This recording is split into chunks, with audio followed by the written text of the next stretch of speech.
Started? Okay. Okay, hi. Thank you for coming. Um, my name's Aaliyah. I know I'm just going to say this for the point of the session. I know your name is Arlie. Is there any pronouns you prefer? She, her. Okay, perfect. Um, so I just wanted to let you know that this is going to be like a simulated session for educational purposes.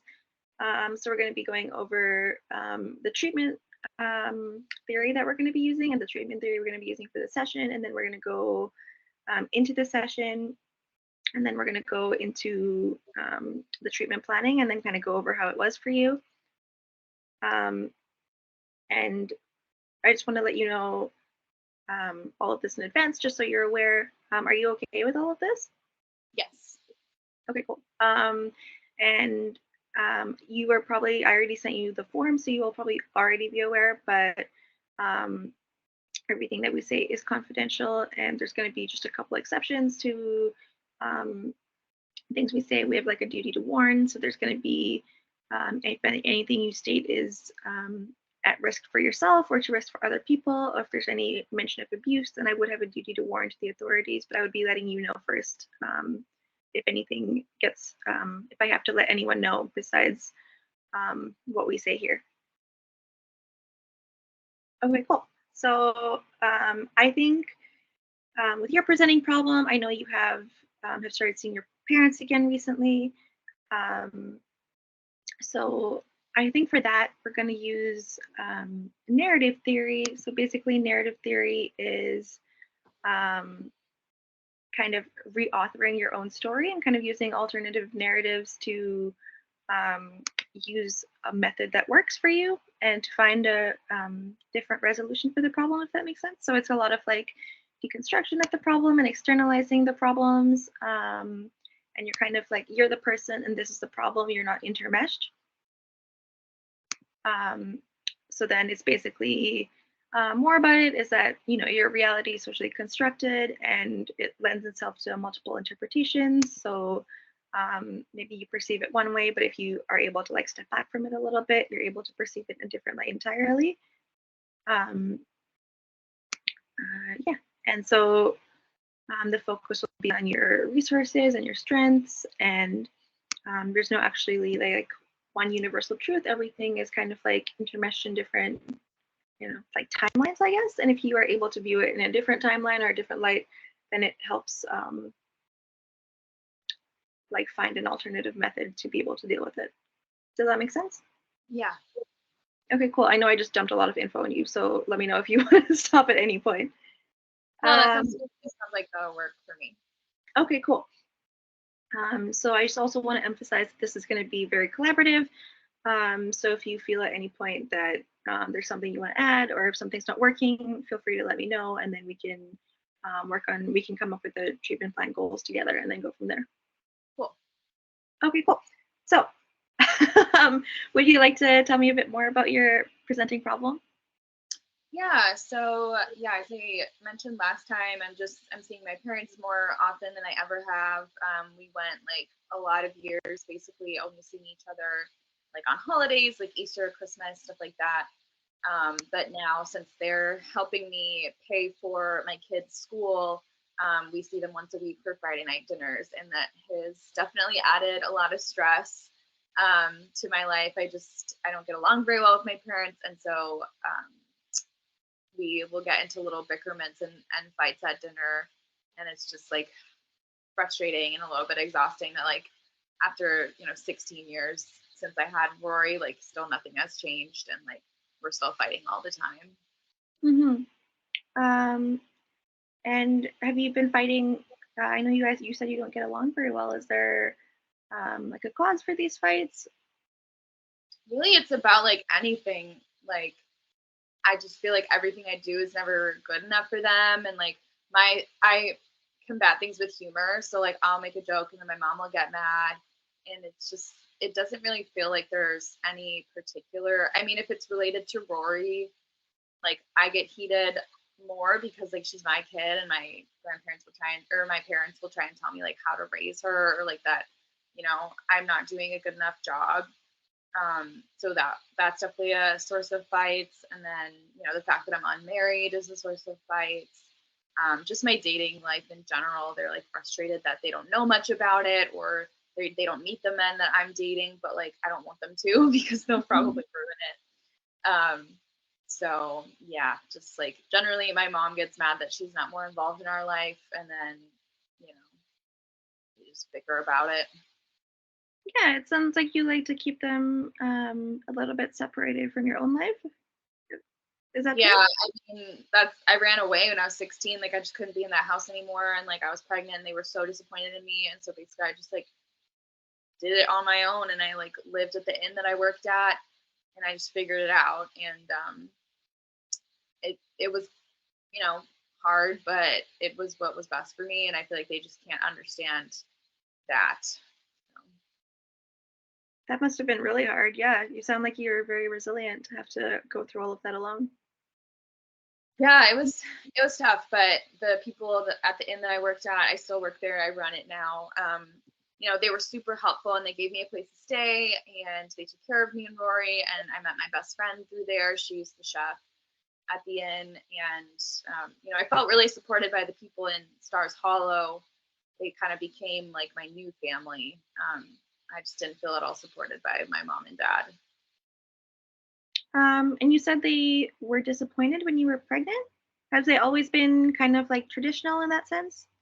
Yeah, I mean, they're kind of like rich, old school money. Like they wanted me to like have a coming out party and go to Cotillion and like dress up in those crazy outfits and do the DAR, like all that super old fashioned like stuff. Like I think probably their goal for me was to like meet meet a man and settle down. And I don't know if they wanted me to go to college or not, but they definitely wanted me to like marry well and have kids and like live the life that they lived.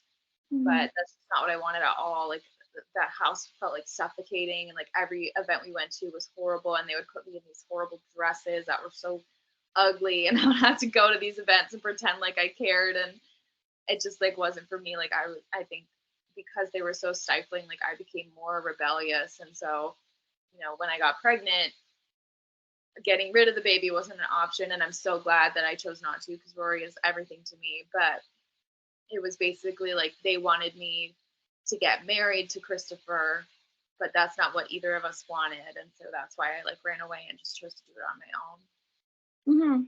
Mhm. And was Christopher a part of your life after you ran away? So initially, no. I kind of like disconnected from everything for a while, but throughout the years, he has like come back, and he's supportive. Like he'll call Rory like once a week usually to catch up. He recently came into town not that long ago, and to see us in person, which was kind of nice to see him and catch up and everything. So our relationship is fine. Like I don't think we'll ever get back together, and I don't want that. I don't think he does either. But um, you know, I raised her by myself pretty much, and then he'll just kind of like come around when it's convenient for him. So Mhm. And you mentioned that you work at an inn now. Is that right? yeah, yeah. Can So you? I've worked. I started there like when I was pregnant with Rory, like 16 Oh, years ago. And at first I was just a maid, and I've kind of worked my way up, and it's really become a passion of mine. I'm like going to business school now at night too to finish like my degree because I didn't even finish high school, so I had to like go back at my GED, and then I got enrolled in this business school program so I can get my bachelor's in business. Um, so I'm working on that, and eventually the goal is to like own my own inn someday with Suki. And we would there's a property that we've been thinking about buying for it. We're in the saving up stage and like the dreaming, brainstorming stage. But yeah, I it's been like a really cool job, and I really like it there. And the people are funny and eclectic, and yeah, it's really become like a passion. I think I'm pretty good at it. Like I'm good with people. I can like calm customers down if they get worked up and stuff like that. I can like make things work, host events. So yeah, I've really liked working there, and I feel like my parents, they don't really understand that either. Like to them, hospitality is like a low grade type of mhm. job. They would probably much prefer me to be in like the medical field or the business field or like sales or something. I don't know, but they don't understand that like there's so much to hospitality and that like I really have like grown there and I want to continue to grow there and that like I'm literally running the place like all by myself. So yeah. Yeah, it sounds like you're pretty proud of what you do. Yeah, I like it and it's been good and it provides like the flexibility that I need and I'm able to like, flex all kinds of different muscles and do event planning and do customer service and like all that stuff. So I really like it. I mean, and it sounds like if you were to maybe phrase it in different terms, it would kind of be um, a different kind of, it would be, how do I put this? Um, if you phrased it in different terms, I think you would be, if you were able to like relay this to your parents, it would still be a high end job. And what they were talking about is just, I think, the fact that they um, have the mentality that hospitality is low grade is what makes them think of it differently. Yeah, I mean, I've tried to explain to them that like I can't go like any farther up. Like I run the place. Like I don't own it, but like the owner trusts me to like make all the decisions. Like I literally run it. So like I've, climbed the ladder to the very top at this point of this, of this inn. I could always move to a bigger place or start my own place, but like I don't think they understand that like, I've worked there for 16 years and I've shown like that I can handle all the things that they need me to do and that I've been like loyal and good. So yeah, I've tried to explain that. They just don't seem to get it. Yeah. Do they? How does it work with your relationship with that? Can you tell me more about your relationship with them? Yeah, it's frustrating. I just, we have our good moments of like, like having a nice moment or a good conversation or like when I feel like we're all on the same page. But then it just like, I think there's so much underneath the surface of like, feelings from high school. Like even before I got pregnant, like we didn't get along very well. Like we just are such different people. And they wanted things for me that I didn't want for myself and they were trying to force them on me and so I felt like really really stifled and like I couldn't be myself. Hmm. um, that started before I even got pregnant and then of course the pregnancy just like blew everything up. So it's been, I mean, my whole life my relationship with them has been strained. I think it's getting better. I think having, they love Rory. So I think it's, it's good that she's such a good kid and she's so smart, because it really shows them that like I did a good job as a mom and that like I didn't make the wrong choices. Um, but we still kind of butt heads on a lot of stuff. So Hmm. It sounds like there's like a lot of like um, proving that you have to do with them. yeah, yeah, I would say so. I feel like everything I do, like I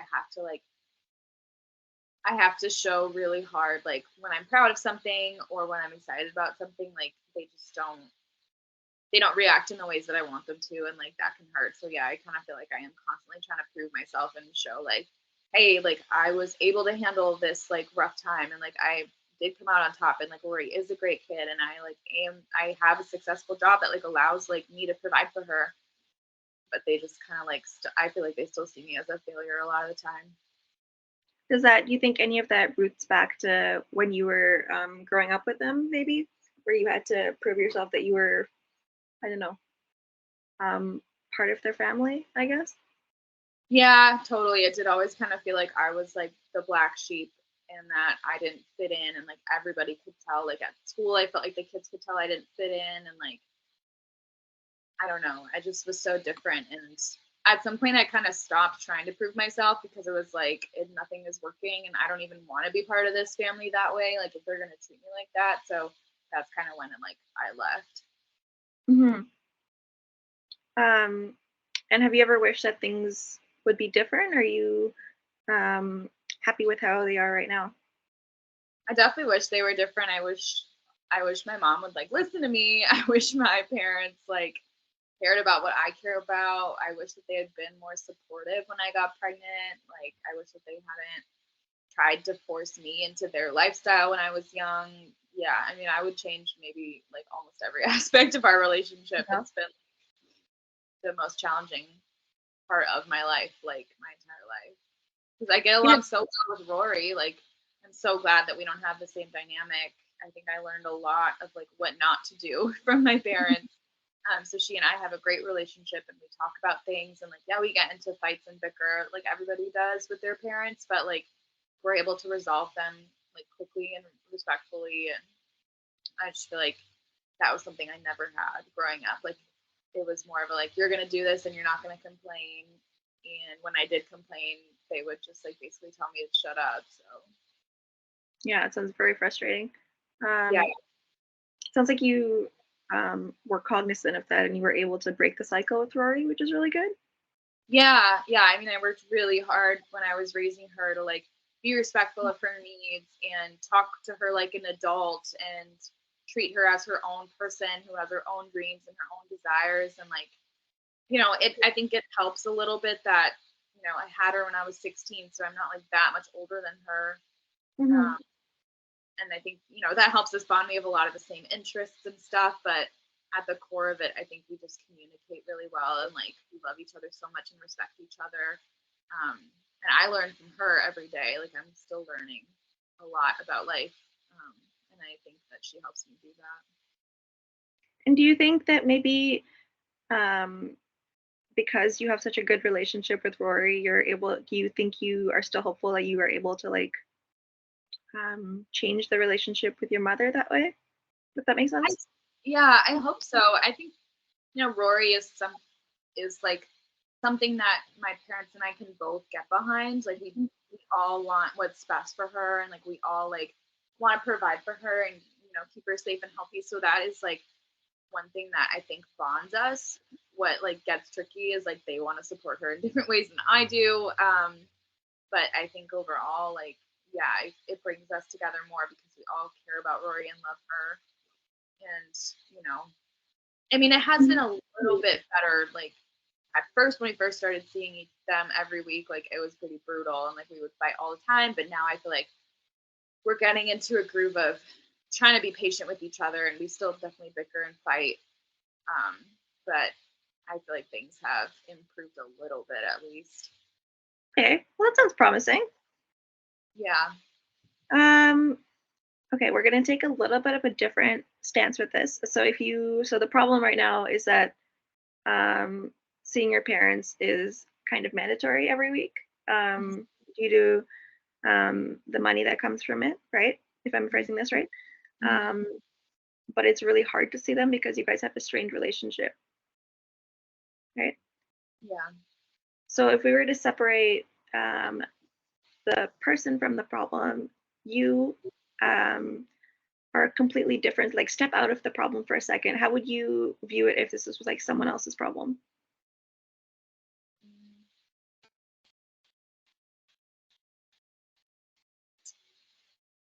I guess like it would mostly be like a communication issue, maybe. Like they Okay. just don't know how to communicate well. Hmm. And do you think um, that both parties are like contributing to that a little bit, or is it just like a one-sided thing? It's probably both. Yeah. Um, I mean, there's no blame putting on. It's just viewing it from an outside lens, right? Yeah. Um, I think from what I'm seeing, if we were able to externalize it, I think that um, it's maybe like a bit of butting heads because I think from what I can see from the parents' lens is that they still kind of I'm gonna talk about you in the third person if that's okay. They still kind of view Lorelai as like um, the like teenage kid that they'd like to try and change, and that's why they still treat her like a child. But Lorelai is trying to prove that she is an adult, and so it's kind of clashing heads in that way. Hmm. And so if this was like um, a third party and you were kind of viewing it from an outside lens, what do you think would be the best way to go about handling the problem? Um,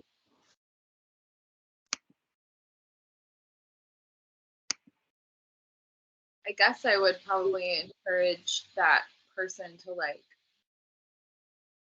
approach the situation like as calmly as possible and try and have like a real conversation with her parents about like how they treat her, um and see like if that gets them anywhere. Yeah, yeah, I think that's a really good start.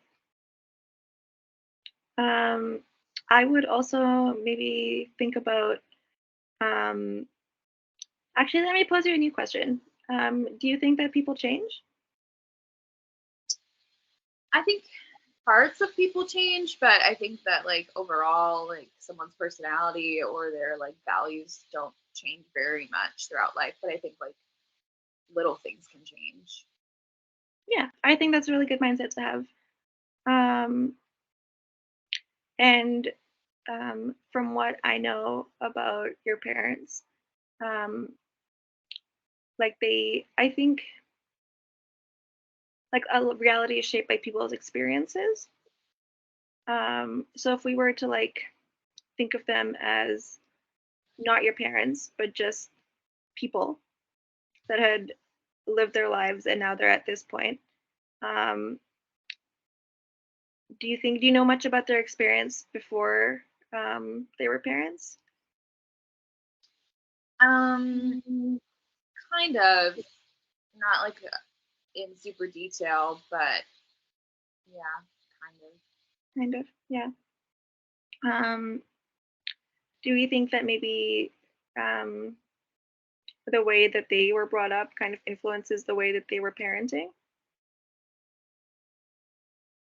Probably, yeah. I mean, it made a huge influence for me, so it likely would be the same for them. Yeah. Um, I think what I was trying to get at is that maybe the fact that they have like very traditional parenting styles can kind of factor into how they're approaching their relationship with you. And maybe because they are in that kind of mindset, they maybe don't understand your relationship with Rory. And that's kind of thing that's foreign to them. Yeah, I think they don't understand like, you know, that I'm more of a casual parent and like, I don't force Rory to do things she doesn't want to do, and I don't cook like the best meals ever. Like I don't have like a personal chef like they do that like makes you sit down and eat at the dinner table. Like half of our meals are pizza on the couch, and I like it that way, and so does Rory. And yeah, I feel like they just don't understand like the relationship that we have and like how it can be successful because it is casual and like I give Rory a lot of freedom, and I think that yeah, that's totally against like how they raised me and what they're used to seeing like in their neck of the woods and like in their like social circles that they run in. Hmm. And you said that there are times where you guys do get along, even if it's just kind of brief. Yeah, I think, especially when it comes to Rory, like we have the same goals for her and um, the same thoughts about like how smart she is and how great she is. So like we'll connect over that sometimes and like, there are dinners that aren't horrible and like, things go fine and there's no major fight, but yeah. Um, do you think there's anything like um, that factors into when the dinners are not horrible? Um yeah, I mean, I guess like when there's big life decisions, like that makes it more stressful or like I, it's hard to even tell. It's like I feel like I walk in and I never know what's gonna happen. Yeah, a bit unpredictable, right? Yeah, like it depends on like what mood my mom is in, what mood my dad is in. Like I don't know. Yeah, I mean, it sounds like there's, in that sense, there's like external forces you can't really control. Yeah, yeah, it really is. It's hard to know what's gonna happen in those dinners, and like definitely I contribute to it. Like if I'm in a crabby mood, like it's not gonna go as well probably. Um, or if like I'm feeling stressed out, then that will like come out, and yeah. So it it's really hard to tell when a dinner is going to be manageable and when it's going to blow up. Hmm. Yeah, sounds a bit unpredictable from maybe both parties. Yeah. Um, and when either you or your parents blow up, does it either kind of just go downward from there, or does it just keep going and it just kind of gets blown over? Um, it usually will escalate and into like a little bit of yelling. And then normally Rory and I will just leave. And then, I feel like one thing we're not very good at is apologizing either. Like we never really fully addressed the previous fight. We just kind of like move along and Hmm. go to the next dinner. So there's maybe like a lot of unsaid things that are going on. Yeah, yeah, I would say so. Like it just kind of feels like tension is constantly building. Hmm. Um, and in that sense, would it be fair to say that the stuff that happened during your adolescent years never really got addressed? Absolutely, yeah. I mean, I feel like I've tried to bring it up before.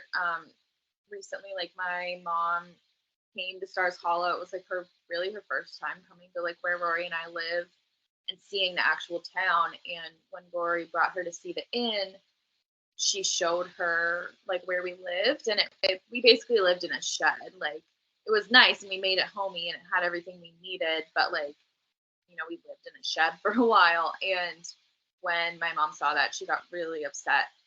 Um, but it was upset in the way like not that she was concerned about how Rory and I lived. It was that she was so offended that we would even or that I would even consider living there before I wanted to live at home with them. And she just took it personally and was like, "Am I so horrible? Was I such a bad mom that you had to choose to live in a shed?" And I was like, "Yeah."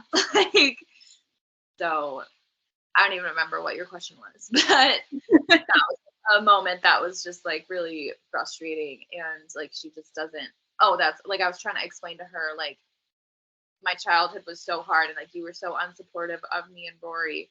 And like I tried to talk to her about like how that was hurtful for me, but she was just like so focused about her own pain that she like couldn't hear mine, which I understand to a certain extent, but like it's been like that my whole life where like when something is offensive to her, it doesn't matter how I feel about it or what I'm going through. It's like she is so offended that she can't even like empathize with me for 1 second. So Yeah, I mean, it sounds like that would be really difficult, especially when all you want really in that moment is your um, parent to be empathetic, and that's not really what you get, right? yeah, yeah, it's just frustrating because like she doesn't she doesn't want to understand what why I had to make that decision. Like if I would be happy to tell her like if we could sit down and talk about it, but I just feel like we'll never get to that point of like me being able to explain why I needed to do it on my own. And I feel like it was the right choice. Like Rory turned out great, like I turned out good. Like we are set. Like it wasn't like I left them and my entire life was horrible and we're still living in a shed and like we have no money or anything. Like that's not the case. Like I was able to provide for us and take care of us. And I wish that she would see that part of it. And I felt like that was just something that I needed to do. And she just doesn't understand. Hmm. Um, can I offer um, an alternative perspective to that, if that's all right? Yeah. Yeah. Um, I'm just thinking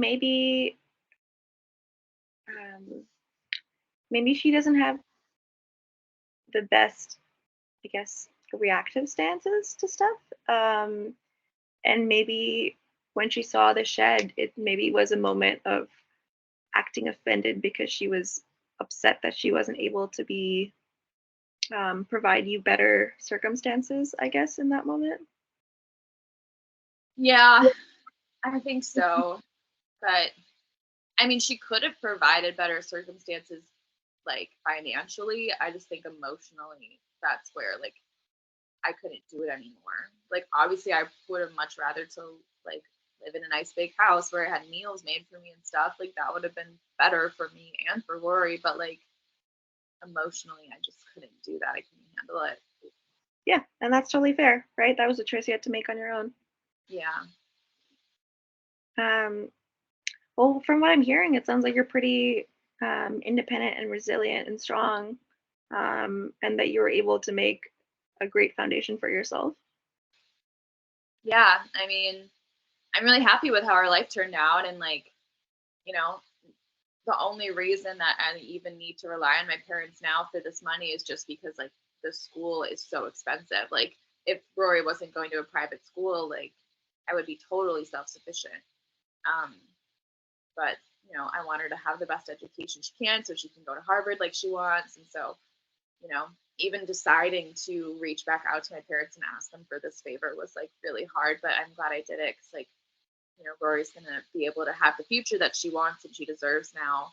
So I just have to keep reminding myself of that. Like it's all for Rory and it'll all be worth it in the end. So Yeah, I mean, it sounds like you guys align on some goals. It sounds like you and your parents have Rory in alignment with the same goals, right? mhm. So maybe that can be something that we focus on for some of our treatment plans goals. Yeah. So actually, I'm going to stop our simulated session here, and maybe kind of reflect on it a little bit before we're going to treatment planning. How do you think that went for you? Yeah, it was nice to hear like your reframing options because I feel like I have thought about stuff in a certain way for so long. um, that it's nice to have like an outside perspective to be like, well, have you ever thought about it this way? And for me to be like, actually, not really. It's nice to be able to think about it in just different terms. Yeah, I mean, I think we were able to gain like a little bit of insight with it, which I think is really good progress, especially for this being like um, just like the first couple sessions in. Yeah, I think so too. Are you down to kind of go over a treatment plan and see how Yeah. that goes? hmm Cool. So I think that maybe with this kind of problem, especially with all the history that is involved in it, and I know what the goal is going forward, you need to be able to kind of like, if I'm summarizing this right, you need to be able to kind of have cooperative dinners and kind of just to be able to um, just make it through, just to be able to, because it's going to be, from what I understand, just like a pretty long standing. Do you know, is there like an end date to these dinners? I mean, at least until Rory goes to college. Um, so that's 2 more years of high school, and I don't know if I'll need support getting her through college too. They'll likely continue after that, but at least 2 more years while she's in high school. Okay, yeah, so for like a pretty long time, right? Um, so I know you mentioned that sometimes if you're stressed or in a bad mood, you tend to blow up if something happens during dinner. Yeah. I mean, that's fair. You're human. We're all human. It happens. But maybe we can focus on kind of emotion regulation or like some coping skills to kind of help you to like calm down um, in the moment when you're in a bad mood and kind of something that like triggers you comes up. hmm Is there anything specific that triggers you? You notice any kind of like, is it like always you like a little comment or a negative comment about your life or? Yeah, I mean, I feel like what triggers me the most is those like little comments, those little jabs of just like mean stuff that they'll say. Mhm. Um, how about this? How about why don't we? Are you down to keep a journal? Maybe for the next week until our next session. Maybe I know it's like Wednesday right now, so maybe you'll have one more dinner until then. Mhm. So maybe during the next dinner, you can see how that goes, and you can kind of when you get home, you can kind of make note of all the comments that kind of bothered you, and then maybe we can work through those the next session. Yeah, that would be great. So we can do some journaling, and you can maybe write down how those made you feel. hmm Yeah, I could. when I get home from the dinner, I could kind of sit with my journal and think about how it went and like things that were said by me or them, and then like how I felt about them. Yeah. Yeah, I think that would be great as a great start for a first goal. Mhm. Um, and then maybe going back to like emotion regulation, we can kind of seeing how that made you feel. You can kind of rate it on a scale of 1 to 10, Mhm. um, and then we can see why it was exacerbated, and how we can bring it down a little bit. Yeah, that would be good. Yeah, I think that um, I mean, it sounds like the key to be able to get through these is kind of being able to, um, I would say, like keep your cool, but also kind of realize that, um, as you mentioned before, that people can grow in little ways, but not necessarily in their values and their beliefs and mindsets and stuff. Mhm. Um, so, kind of maybe personifying your parents and realizing that they um, are just people, that they are people that you kind of needed in your time that you needed them the most, but they weren't there. So that's kind of like another thing that is, if we externalize that, that's another problem in itself. Mhm. But for now, when you're seeing them, you kind of just realize that they're people.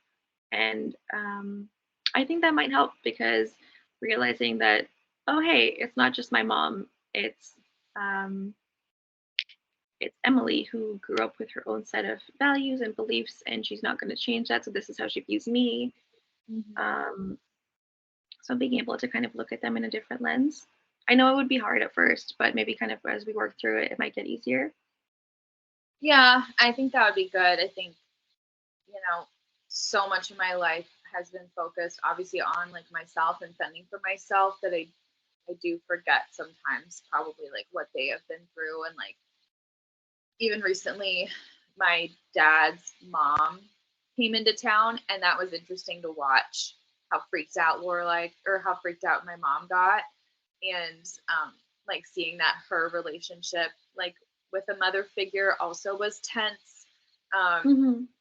it was just interesting to see, and it did kind of like remind me that like okay, she's human, and like there are people in her life that really stress her out and really give her anxiety and really put her down. Like my dad's mom is pretty mean to my Oh, mom. really? Yeah, I mean she just, no one would ever be good enough for my dad in her eyes. And so it was, it did kind of remind me that like, you know, my mom sometimes feels cast aside and not valued in the same ways that I have, which is unfortunate that that cycle continued. Hmm. But yeah, it did remind me like she has felt that way too, and maybe we could connect on that. Yeah, I mean, yeah, I think definitely that would definitely be something to connect on. Um, I mean, and for now, for the next dinner, something that if all else fails, it's good to just focus on Nori right now and keep it going with that. Mm-hmm. And I think maybe one more thing we can focus on going forward as a goal to kind of work through is I know you said that the stuff that happened in your adolescent years never really got addressed. Yeah. Maybe we can kind of work through that as we go forward and kind of deal with, um, I guess, why the feeling of needing to prove yourself is still there. Yeah, I would like to talk with them about it at some point.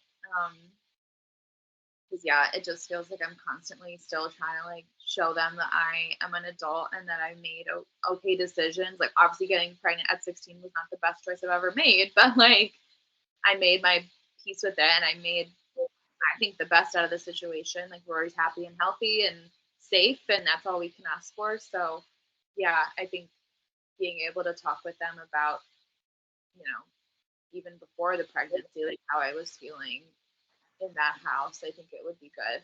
I just worry that like I never know how they're going to react to stuff, so I would have to like be really strategic about when to have that conversation. Yeah, totally. I think even if you maybe didn't have that conversation with them for a while, or maybe till you figured out how, but kind of just um, like you're your own person now. It's not like you're strong and independent and you run it in and you have a house and you have a beautiful daughter.